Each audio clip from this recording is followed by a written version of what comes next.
Friends, you can have a seat. And if I have not met you yet, my name is Mark. I think I said hi to everybody coming down the little ramp this morning. And again, we are a church that we do not skip anything in the scriptures. So there are many things in the Bible I get to, I'm like, God, are you sure? Like maybe we could just skip this for this week and maybe cover it next time. And so we're going to be in a complex part of the Bible today in what is called the Sermon on the Mount. But first of all, I just want to recap last week. I just realized this thing doesn't have a windscreen on it, but we'll see how we do today. Last week, Sammy Clavel did such a great job. If you guys were here, you caught hold of that. As he had this great illustration of how us as a church, you kind of have this comparison of we're to kind of be like, if you've been to another country where they drive on the opposite side of the road. Here we go. Pause. Little scratchy sounds right here.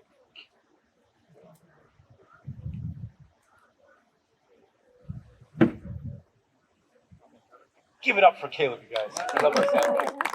It's always saving our life. But the comparison was like if you've been to a country before, it is so not normal to drive on the left side. And yet Jesus calls us really to be that in our culture. If the culture is all going this way, we need to be going the opposite way, against the flow. And I was so impressed with Sammy. If you could have seen my first sermon, it was like cringe level through the roof back when I was like 28. And I'm so thankful we have Sammy and we have Brandon here as great communicators at our church to bring it accurately. So this series we're in is called Elevated Talks. And we're talking about, so Jesus gives his Sermon on the Mount. So it's a sermon of all sermons. And so many pastors around the globe today are stealing his sermon and making it our own sermon because we can't compare it to his sermon. So really, this is the Mount Sinai of the New Testament. This is now a new information to the people around him. They're familiar with the Ten Commandments and what happened at Mount Sinai and God giving these tablets to Moses. And he says, okay, here is a new look at these laws. There's a new perspective. We teach them some truths. So Jesus, we see that in a way, he's kind of like a new Moses.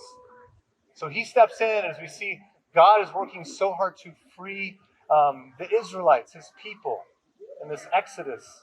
And we see the new Moses is Jesus. He comes to give us this ultimate freedom and this salvation that we get only through Christ and Christ alone. Well, men, I'll be honest this morning. I'm surprised that you're here today. Either you didn't read ahead in the Sermon on the Mount, you're ignorant, or you read it and you're like, okay, I'm going to roll up the sleeves and I'm going to receive today. Because today is primarily a message for the men. But ladies, don't tune out. And I'm going to go quick today because I know it's hot. And the topic is hot, and the temperature is hot. We're going to roll. But guys, this really is for us today. Jesus specifically in the sermon, he looks at the guys and said, guys, this is for you. What he said 2,000 years ago is still applicable today, in 2021. Specifically here with us, because we're listening to this, we're receiving this today. But the more I study this, the more I'm convinced that God is very serious about gender and gender roles. It's not a game to him. And the more I read this, the more I understand that there should be more weight on the shoulders of men to be the spiritual leaders in home and the spiritual leaders in leadership in certain capacities in the church for a reason. It's because we love women, but first because we love the gospel. We see this lived out through the gospel and the Trinity as well, and the working inside the Trinity and the different roles. So Jesus says, men, listen. So this morning, men, don't fall asleep. Don't tune out. We have snipers up in the pines. If you are fading, you try to leave, they will pick you off. So feel free to walk around as you please this morning. But friends, we dive into this. I just want to be honest with you this morning. This message is, we have the kids out for a reason today. I'm going to be a little raw and authentic with you as we talk about lust and adultery. Many years ago, I was in a cabin with 8 high school boys in a camp in California. 8 high school boys. There's 950 people in this camp total. It's one of those massive camps that it's so bad because no one ever wants to go back home. So they're all depressed when they get back in the van to go home. So finally, I ended our camps. Like, okay, no more camps. We're doing missions trips. And everybody's excited to go home. So it's a shift.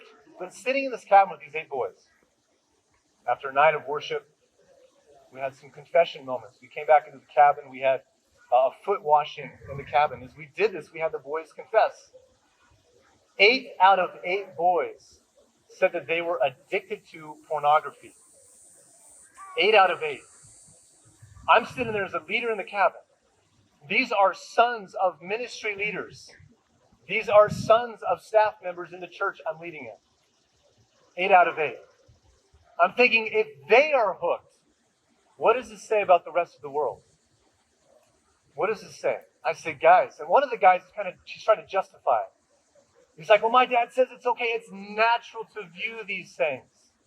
It's natural. It's part of being a boy, and you're going into man, and this is just normal. Just pursue it. I said, guys, we need to rethink this, because Jesus has a lot to say about lust in our eyes and really our hearts. So Jesus approaches this with this crowd, and he starts this off again, saying what used to be said all the time. He says this in verse 27 of chapter 5. He says, you have heard that it was said. You have heard that it was said, you shall not commit adultery. Reminding them back to the 7th commandment of not to commit adultery. So he's like, starting with what we know. You have heard this. Now, it's interesting to think about ancient Near East culture, is they were very much so an auditory culture. And today, we don't really know what that means today.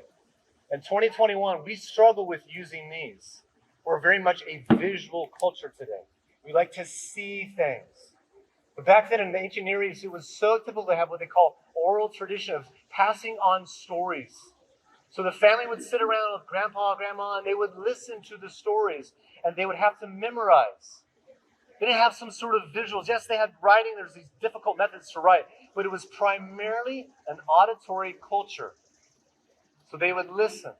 They would pass things on to the next generation. So they had to keep in check that it was accurate. And you look where we are today with the visuals that we have in culture. You open your phone that's probably in your pocket or maybe in your hand today. You open your phone, you have so many things flashing at you, trying to get your attention. I know I didn't even know this. When I first got Instagram years ago, I remember I just had Instagram. I was like, oh, you can see posts from people. Then I realized you hit the little magnifying glass thing, the search thing. It gives you these tiles. It's like this overload of information. With the algorithms, they know what you like. So apparently I love airplanes. I didn't know that until Instagram. Airplane crashes, I'm like, is that what I saw? I don't even know. But we get inundated with so many visuals in our culture today. We're not used to being an auditory culture. It was said in one survey showed that the human attention span has fallen in the last decade or so. It used to be around 12 seconds.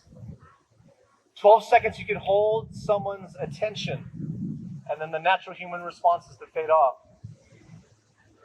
So now it's around 8 seconds today. It's reported that goldfish have a 9-second attention span. What does that say about us? You picture them in the tank, blowing the bubbles. And they're at 9 seconds, and we are at 8 seconds. So Jesus is saying, hey, let's get a new approach to this, because you've heard this before. Move on to verse 28. He says this, he says, but I tell you that anyone who looks at a woman lustfully has already committed adultery with her in his heart. In his heart. So men, specifically, he said, now this is not, women are not exempt from this. So women, you're held to the same standard, but for whatever reason, Jesus says, okay, I know that this applies to the men. If you have looked and if you have lusted, then you have actually committed adultery already in your heart. Now think about this as shockwaves looking out at these people gathered. When he said this, if he's saying, okay, you're guilty if you did this, all of a sudden all the guys would be like, I'm guilty. No one would be innocent. Everyone would be guilty. All of a sudden there's this different standard that he set out, a different standard. And men, again, I'm convinced it is our purpose and duty this morning. I encourage you to take notes this morning. I'm going to have some questions for you later that would just be auditory. It would be a good challenge for you today to write those questions down and see what you think on them, think what you think about them. But men, really, as we look at our call, if you're married, to love your bride as Christ loves the church.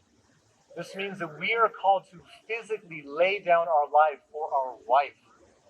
Physically, as Christ laid down his life for his bride, the church. That's the calling that we have. So understand that as the foundation as we move forward. That's the calling. This is why he's addressing men, because this is very, very serious. So Jesus going way beyond what they're thinking. They thought they were all good and they're pure because they weren't having physical adultery. But Jesus were good. He says, no, there's a different standard.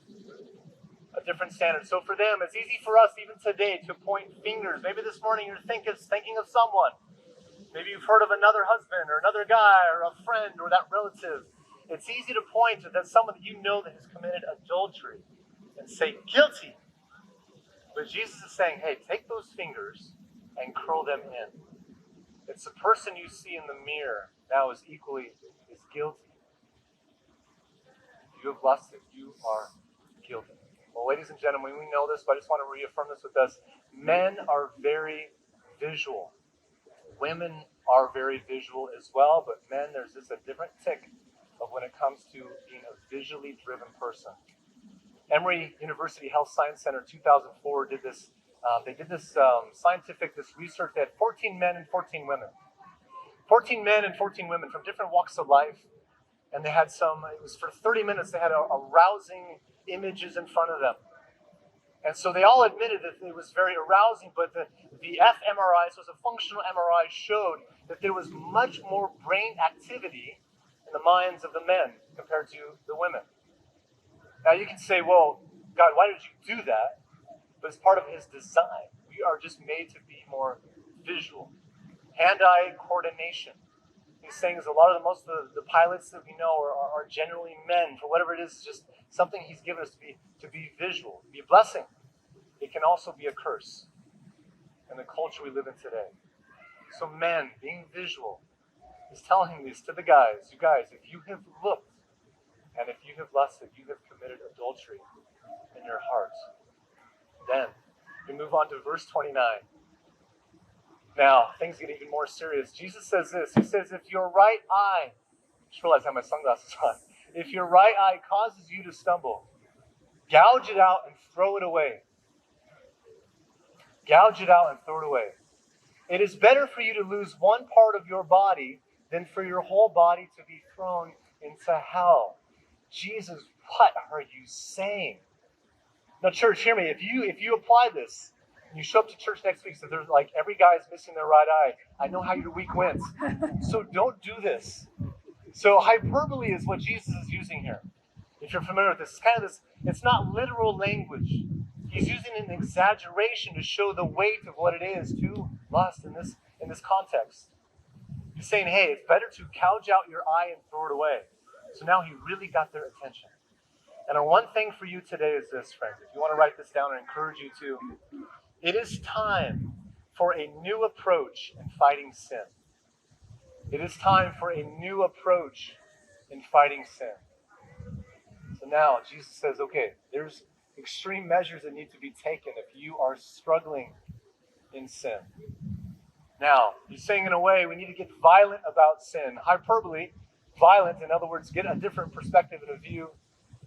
But there's an old expression in ancient Near East that when someone used to pity a one-eyed man, he told him, hey, he lost one of his enemies, a very thief that would have stolen away his heart. It's actually a positive thing to lose an eye, because we know that temptation usually starts with the eye. The window to the soul, as we receive information, it goes through the eye. Well, friends, he did not mean this literally, because obviously if you take out one eye, you still have another eye. It's not going to solve your problem. You can still see things. You can still fantasize and go into the imagination world, and you can still lust. Hyperbole is what he's using in this context. Just to give you guys an idea of what he means by this, back in 1968, there was a guy from Portland, Oregon. His name is Dick Fosbury. And Dick Fosbury was a high jumper. And he was competing in the Olympic Games in Mexico City in 1968. And he walked up to what was the high jump bar, and he thought, well, we get this expression, you've heard it before, well, the bar has been set really high. Or maybe if you led a team before, you say, hey, let's set the bar at a different level. Or it's a track and field term for pole vaulting and for high jump. So Dick Fosbury, this 21-year-old from Portland, Oregon, says, hey, we've been trying the same approach to high jumping for a long time. Some of you maybe have done high jumping back in the day. But they had a scissor approach. You jump as high as you could, you kick up one leg, you go over the bar, and you kick over the other leg, and you would crash onto some sand. And they got some bark dust and some other things, and finally they got to fluff, but they could only go so high. At a certain point, they're like, okay, we can't go any higher than this. But Dick Fosbury from Portland, Oregon said, what if we try a new approach? He did the craziest thing at the Olympic Games, the first time publicly, internationally. He ran to the bar. He did everything completely different. He went like this. He turned sideways and went over with his back first. And he crashed into some pads. The whole crowd was screaming, laughing. They'd never seen anything like that before. Like, what's up with this guy from Oregon? And now today, any Olympic Games you watch, any high jump event you go to, 100% of the people use what's called the Fosbury flop. It's a new approach. So Jesus is saying in a way, he's like, hey guys, I have a new standard. The bar is a lot higher than what you think it is. Maybe some of you were thinking, okay, it's like right here. I just looked at her maybe 3 times and fantasized a little bit, but it's like, it's right here. I can still go over that bar. I'm good. Jesus says, no.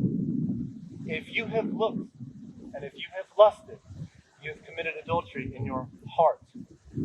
Gouge out an eye. It's better for you to do that than send yourself to hell. He had this new approach, and this here is set at world record high jump height that can only be done because of the Fosbury flop. And you imagine today, if you want to walk up here later and see, can you imagine jumping over this without any part of your body touching this bar? You have to rethink your approach. And so Jesus is telling his followers, he's like, hey, you need to rethink your approach and how you fight sin. Are you even fighting sin? Are you resorting back to the same methods? Oh, just a little bit here and there is still good. Or is it actually a fight for you? And he moves on as he's talking about setting the bar high. And he talks about hell. And I think that his idea with hell we know is the final place of punishment. It's eternal separation. He could be using hyperbole in a way in this passage. But I think what he's saying if you have your heart focused on anything else above God, then you're saying to God that you would much prefer that over him. And so maybe you don't want to spend the rest of your life with God in heaven. If you have something else on this earth that takes your attention all the time and your focus, maybe you want nothing to do with God in eternity. So he moves on with this new approach to fighting sin. In verse 30, he says, if your right hand causes you to stumble, cut it off and throw it away. The bar is up even higher now, losing possibly your right eye. Now you're losing your right hand. Jesus is setting his fangs into his congregation, making sure they understand this. It is better for you to lose one part of your body than for your whole body to go into hell. Well, friends, he's saying here, it's time for a new approach in fighting sin. It's time for a new approach in fighting sin. He's talking about the right hand. Most of us here this morning are right-handed. We have a few special people that are southpaws. We love you. God made you for a purpose. But mostly, people are right-handed. And in the ancient Near East, again, more people were right-handed. And also you have your dominant eye, which is our right eye. So he's saying if you, back then, you did not have your right eye and your right hand, you were not going to live very long. You couldn't fight. You couldn't battle. You were useless. You had to depend on other people if you didn't have those features. So Jesus is speaking to them in a language they would understand to set the bar high for what it means to flee from temptation, speaking specifically to lust. Specifically to lust. Your friends, this morning, I just want to let you know that not every look is a sin. I remember being at a mall in Oregon probably 4 or 5 years ago now. And I've shared this with a few, but we had a stroller, we're shopping, and we're walking with my wife and my family, and there was just a beautiful woman that just walked by us. I remember I looked at her and I thought, wow, that is a beautiful woman. And then she went by, and I looked forward. Now to me, I don't think that was a sin. I think what sin is when we turn, we look again. Or if we let it fester in our minds, that we entertain the thought, and specifically if you act on it, then we're talking about sin. We just notice things. We notice when women are beautiful, something we can't help. But it is up to us if we lock in, if we keep looking, or if we look away. Well, friends, really, I do believe that Jesus was tempted in every way that we are. Even in Hebrews 4, that talks about that Jesus was tempted in every way that we are. And we don't see specifically that he was sexually tempted. I don't want to guess and make things up. But I think that if it says every way, I'm going to assume that there was some sexual temptation for Jesus. Fully man, fully God. And he knew zero sin. But it's easy to think, as we are tempted, it's easy to think, God, why did you make me this way? God, I wish there was a switch I could just flip off and just be able to relax. Why did you make me this way? Well, we can raise a fist to God. I've been in many conversations with people, specifically with people that are in same-sex attraction or friends of people that know people that struggle with same-sex attraction and their whole thing as well. Even I've heard Christians say, well, it's how God has made them. They should be able to pursue it. Well, lust applies across the whole spectrum. And sometimes I get a little upset with my friends who struggle with same-sex attraction. I'm like, well, you're saying that you're the only one that struggles with desire. Not exempt. Look at me. Red-blooded man right here. I struggle with attraction and desire. I have to fight it every day. It doesn't mean we pursue it. It doesn't mean we celebrate it. We don't need to parade for it. We need to fight against this. James 1 says, when tempted, no one should say, God is tempting me. No one should say God is tempting me. For God cannot be tempted by evil, nor does he tempt anyone. It's not from God. It's our fallen nature. It's our desire. Even the culture today promotes that you look and you keep shopping around for a different spouse, a new addition. You go be you. You should be happy. If he bothers you or if she bothers you, you should be able to move on and find someone else. When we look at David in the Bible, David's temptation started with a look. He looked. Saw Bathsheba and said, hey, I want her. He acted on it. David acted on it. All started with a look, the entertaining of the eye. And next week, I believe what is covered in the Sermon on the Mount, for most of us, can be prevented if we live out this part of the Sermon on the Mount. Next week, if you want to read ahead, go ahead.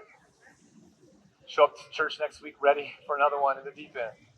But I think if we live this out, what Jesus is saying, with a new standard and a new approach how to fight sin, I think what is next in the Sermon on the Mount will not be as prevalent in the church today if we actually live it. Well, friends, I have some questions for you this morning. I ask these questions out of love. I know I'll probably get emails for these questions. That's okay. Again, we don't dodge things in Scripture. Jesus likes to stir things up, so we like to echo him. Questions for you. Please write these down. I have 2 for the women. I have 2 for the men. Wives this morning. Wives, are you doing everything that you can do to help your husband's full focus be on you? Are you doing everything you can do? And women here this morning, are you doing everything that you can do to help the husbands here that are not your husband to be able to focus on their wife instead of you? Now, this passage is for the men, so guys, I'm a little bit tougher on you. 2 questions for the guys. Husbands here, if you are married this morning, are you doing all that you can do to have your wife be your full focus? Your full focus. Husbands, number 2, are you doing all that you can to help your wife be completely focused on you? Are you actually making that a fight to get their attention? Are you acting on this in your marriage? Friends, this last week I read the stories. We all look at Afghanistan. And I read this news article. I know there's so many different sources. Sometimes it's hard to know what is valid, but I saw it in multiple accounts, this information coming in. This was a note from some people that were on a phone call with some Christians in Kabul in Afghanistan. As now the Taliban is rising up and obviously taking over, and it's a disaster over there in many ways. This is a quote from a true story. This morning, as we think about our eyes, specifically guys as you walk out here today, you might be tempted again to go back to the same habits. Think about this story. This is a quote. It said, we received news that the underground church in Kabul, Afghanistan, has been martyred. Our friends have been in contact and met together last night in deep prayer. The last words she spoke were, we feel your prayers, because this supernatural boldness came over us, and we were singing in the Spirit. Even the kids said, Mom, we will not deny Jesus. Last moments on earth. Kids inspiring the parents.